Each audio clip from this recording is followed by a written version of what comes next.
पहले वनडे में आखिरकार भारत ने दक्षिण अफ्रीका को हरा ही दिया। जी हां, काफी कांटे का मुकाबला हुआ, टक्कर दी दक्षिण अफ्रीका ने, बराबर आखिरी सांस तक टक्कर दी, लेकिन कहीं ना कहीं क्रॉस लाइन, फिनिश लाइन को पार किया भारतीय टीम ने। अंत में भारतीय टीम ने मैच जीता, 17 रन से मैच जीता। तो जहां लग रहा था एक समय बीच में कि भारतीय टीम लगभग 100 रन के अंदर अंदर मतलब जीत सकती है, लगभग 100 रन का अंतर रहने वाला है, लेकिन कहीं ना कहीं बड़ाई करनी होगी, बात बोलनी होगी उनके लिए भी, जो दक्षिण अफ्रीका की तरफ से डेथ में बल्लेबाजी करते हुए फाइट बैक करते रहे, लड़ते रहे।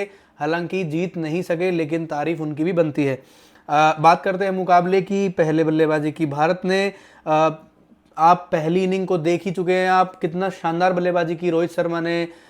विराट कोहली की भी क्या ही तारीफ करनी, 135 रन, शानदार शतक, और क्या चौके छक्के लगाया आज, जैसा अक्सर देखने को नहीं मिलता। विंटेज विराट कोहली देखने को मिला, शानदार शतक। इसके बाद केएल राहुल 56 गेंदों में 60 रन, और भारत ने 50 ओवर में 349 रन बनाए 8 विकेट के नुकसान पर। अब टारगेट दिया 350 का दक्षिण अफ्रीका के लिए। हालांकि जिस तरह की कंडीशन होने वाली थी शाम को, और जिस तरह से बाद में बल्लेबाजी की भी दक्षिण अफ्रीका के लोअर बैटिंग ऑर्डर ने, कहीं ना कहीं काफ़ी आसान हो सकता था अगर भारतीय टीम पहले ही विकेट नहीं गिराती। क्योंकि देखिए, पहले उनके विकेट्स लिए गए जिन्होंने डर बैठाया हुआ था, जिनका डर था कि अगर ये खड़े रहेंगे तो कहीं ना कहीं दक्षिण अफ्रीका मैच में बना रहेगा। तो भारतीय टीम गेंदबाजी करने आती है, शानदार गेंदबाजी करनी शुरुआत से ही शुरू कर दी भारतीय गेंदबाजों ने। तारीफ करनी होगी हर्षित राणा की, एक ही ओवर में 2 विकेट लिए, ओपनर रिकल्टन को आउट किया। 3 नंबर पर डिकॉक आए, डिकॉक को भी 0 पर ही आउट कर दिया, दोनों विकेट 0 पर लिए। इसके बाद अर्शदीप सिंह ने कप्तान मार्करम को भी 7 रन के सस्ते स्कोर पर ही समेट दिया। विकेट्स का जो पतन देखें तो 11 रन पर उनका तीसरा विकेट गिर गया। तो कहीं ना कहीं वो पहले ही जो प्रेशर क्रिएट कर दिया दक्षिण अफ्रीका के बल्लेबाजों के ऊपर, कहीं ना कहीं ये शायद उसकी वजह से ही अंत में भारतीय टीम की जीत हुई। क्योंकि जिस तरह की कंडीशंस बाद में लग रही थी, पिच बिल्कुल मतलब बल्लेबाजी को सपोर्ट कर रही है, गेंद भी गीली हो गई है ड्यू की वजह से, और काफ़ी आसानी से बल्ले पर आ रही है, गेंदबाजों के लिए ग्रिप करना काफ़ी मुश्किल हो जाता है गेंद को। तो कहीं ना कहीं अगर ये बल्लेबाज जो पहले आउट हो गए अगर खड़े रहते, और तो भारतीय टीम के लिए मुश्किलें भी खड़ी कर सकते थे। इसके बाद 4 नंबर पर ब्रेड्स के ने 72 रन बनाए, शानदार बल्लेबाजी वो कर रहे थे। कुलदीप यादव ने उनको विकेट लिया, टोनी डी जॉर्जी अच्छी बल्लेबाजी कर रहे थे, तेज भी खेल रहे थे। 35 गेंदों में 39 रन बनाए, 7 चौके लगाए। तो कहीं ना कहीं आप देखेंगे कि 7 चौके 28 रन तो उन्होंने सिर्फ चौके से ही बना लिए। तो कहीं ना कहीं उनका विकेट भी कुलदीप यादव ने लेकर एक अच्छा ब्रेक थ्रू दिलवाया। डीवॉल्ट ब्रेविस ताबड़तोड़ बल्लेबाजी करने के लिए जाने जाते हैं, तेज खेल रहे थे। हर्षित राणा को लगाया गया, उन्होंने हर्षित राणा को भी 2 छक्के मारे। तो कहीं ना कहीं अपना आक्रामक रुख दिखाया शुरू में कि मैं इसी तरह खेलने वाला हूं और मैं आपके ऊपर प्रेशर बनाकर ये मैच निकाल कर ले जाऊंगा। लेकिन हर्षित राणा ने आउटसाइड ऑफ स्टंप एक बॉल डाली, उस पर वो बल्ला लगाने की कोशिश कर रहे थे कि मैं बाहर मार दूं ग्राउंड से, वो बाहर नहीं जा पाई। ऋतुराज गायकवाड़ ने बाउंड्री पर उसको आसानी से कैच ले लिया। तो इस तरह डिवॉल्ट ब्रेविस की पारी खत्म हुई। 28 गेंदों में 37 रन उन्होंने बनाए, और 130 पर 5 विकेट गिर गए थे। तो कहीं ना कहीं ऐसा लग रहा था कि अब आधी टीम सिमट गई है और आधी टीम लगभग 100 रन और जोड़ पाएगी, और भारतीय टीम लगभग 100 रन के अंतर से इस मुकाबले को जीत जाएगा। लेकिन इसके बाद जब बल्लेबाजी मार्को यानसन करने आते हैं, कॉर्बिन बॉस बल्लेबाजी करने आते हैं, तो उन्होंने मैच का पासा पलटा और कोशिश की दक्षिण अफ्रीका की तरफ से इस मैच को निकालने की। हालांकि उनका ये प्रयास असफल रहा, पूरा नहीं हो पाया। लेकिन अगर आप स्कोर्स की तरफ देखें तो जिस डाउन पर वो बल्लेबाजी करने आए, 39 गेंदों में 70 रन बनाए मार्को यानसन ने, स्ट्राइक रेट 179 का, 8 चौके लगाए, 3 छक्के लगाए। तो कहीं ना कहीं बहुत ताबड़तोड़ बल्लेबाजी भी की, जिससे जो गेंदों का अंतर था, जो प्रेशर क्रिएट किया था भारतीय टीम ने, 5 विकेट लिए, 130 पर 5 कर दिए। तो जहां जो प्रेशर क्रिएट हुआ, उस प्रेशर को रिलीज करने का मौका भी मिला मार्को यानसन से, और गेंदों का अंतर भी कम किया, कहीं ना कहीं काफी पास पहुंचाया टीम को। इसके बाद वो कुलदीप यादव का शिकार हुए।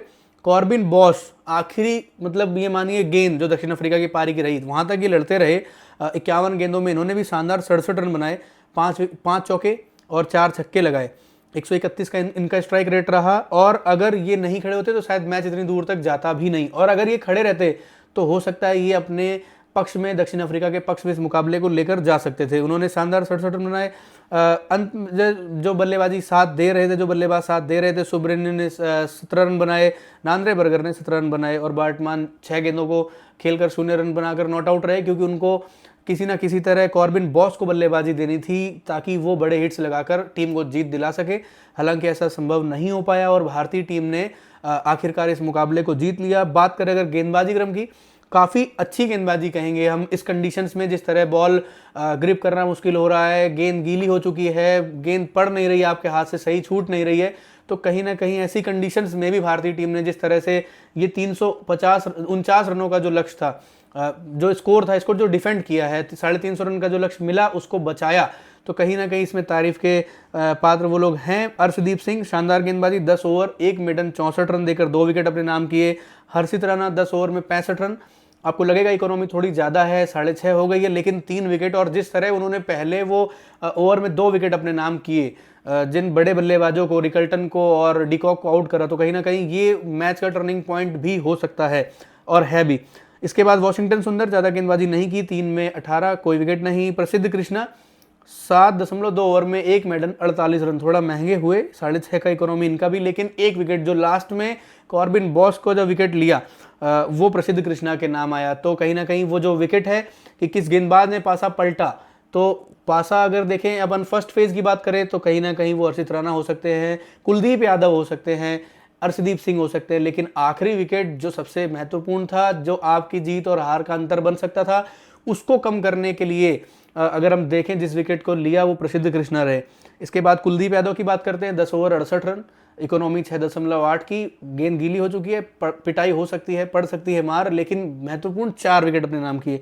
और रविंद्र जडेजा वो थोड़े महंगे साबित हुए, 7.3 के इकोनॉमी से उन्होंने 9 ओवर में 66 रन खर्चे, तो कहीं ना कहीं 17 रन से भारतीय टीम ने इस मैच को जीत लिया है। और इसके बाद अगर हम बात करते हैं ओवरऑल परफॉर्मेंस की, काफ़ी शानदार परफॉर्मेंस रही। रांची का मुकाबला भारत ने जो है वो अपने नाम कर लिया, जीत गया 1-0 से सीरीज़ में अब हम आगे हो गए हैं। और इसके बाद अगर हम बात करते हैं अगले मुकाबले की, जो कि वेडनेसडे को 3 दिसंबर को खेला जाएगा रायपुर में, और भारत चाहेगा इसी प्लेइंग 11 के साथ जाना, क्योंकि इस प्लेइंग 11 ने जीत दिलाई है। अगर हम 1-2 रविंद्र जडेजा को छोड़ दें, या अगर हम देखें 1-2 पॉइंट्स हैं उन पर अगर हम नहीं देखें, तो कहीं ना कहीं टीम की ओवरऑल परफॉर्मेंस काफ़ी अच्छी रही, टीम ने जिताया, और शायद इसी टीम को बैक करते हुए दूसरे वनडे में भी जाना चाहिए, उस मुकाबले को भी जीतने की कोशिश करनी चाहिए, और 2-0 से सीरीज़ को अपने नाम कर लेना चाहिए। हालांकि एक मैच बचा रहेगा फिर भी 6 दिसंबर को, जो कि विशाखापट्टनम में है, तो कहीं ना कहीं वहाँ भी कोशिश करनी चाहिए कि 3-0 से जीतें।